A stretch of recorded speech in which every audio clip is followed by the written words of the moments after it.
गैर मर्द के साथ एक रात गुजारने की बात हुई थी, लेकिन उनकी पत्नी को ऐसा मजा आया कि वह रोज आने लगा। अब वो हर रोज आता है और अपना काम करके चला जाता है, लेकिन पत्नी के घर वाला देखता ही रह जाता है। रात को नींद नहीं आ रही थी।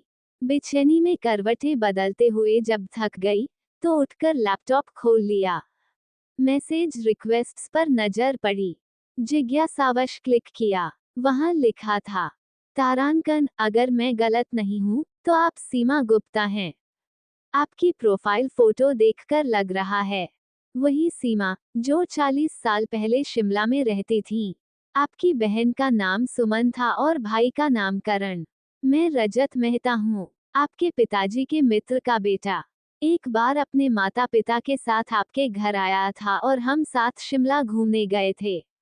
अगर आपको याद हो तो कृपया जवाब दें। तारांकन। रजत। मेरे मुंह से हल्की चीख निकल गई। धड़कनें तेज हो गईं। ऐसा लगा जैसे किसी पुराने खजाने का ताला अचानक खुल गया हो। शादी के बाद मेरा नाम सीमा शर्मा हो गया था, लेकिन उसने मुझे पहचान लिया। मैं उसके नाम पर नजर गड़ाए रही। जवाब देने के लिए क्लिक करने लगी, लेकिन मन में सवाल उठा, क्या ये ठीक रहेगा? उसका नाम देखकर भीतर कई भाव उमड़ने लगे, खुशी और अपराधबोध का एक अजीब मिश्रण। मैंने खुद को रोका, लैपटॉप बंद किया और बिस्तर पर लेट गई। लेकिन रजत मेहता नाम दिमाग में हलचल मचा चुका था। मैं 17 साल की थी।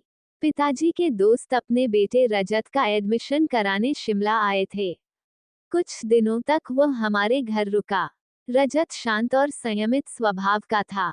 मैं, मेरी बहन सुमन और भाई करण उसे शिमला की खूबसूरती दिखाने ले जाते।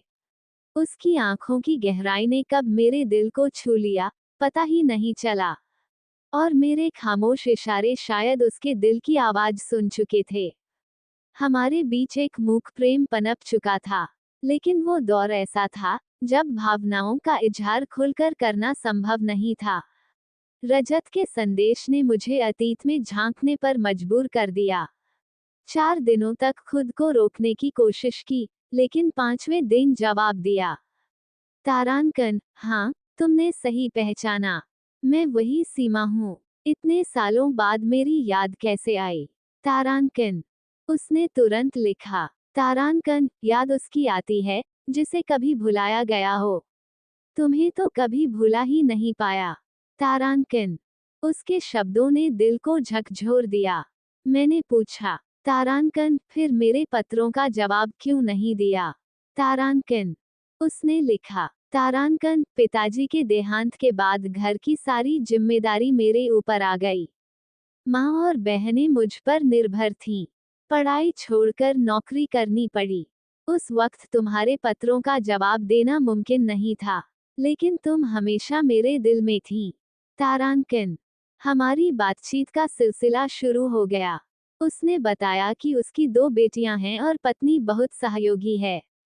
लेकिन उसने ये भी स्वीकार किया कि उसके दिल का एक कोना अब भी मेरे लिए खाली है।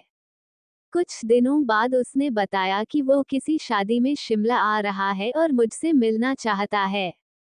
पहले मैंने झिझकते हुए मना कर दिया, लेकिन बाद में सहमति दे दी।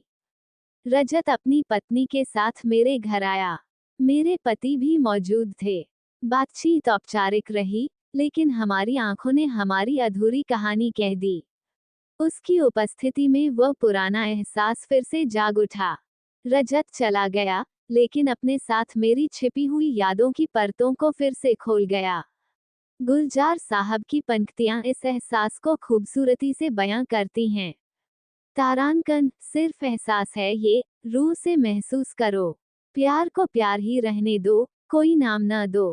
तारांकन। रजत के साथ बीता वह दौर और उसकी स्मृति मेरे जीवन का एक ऐसा हिस्सा है जो कभी भुलाया नहीं जा सकता।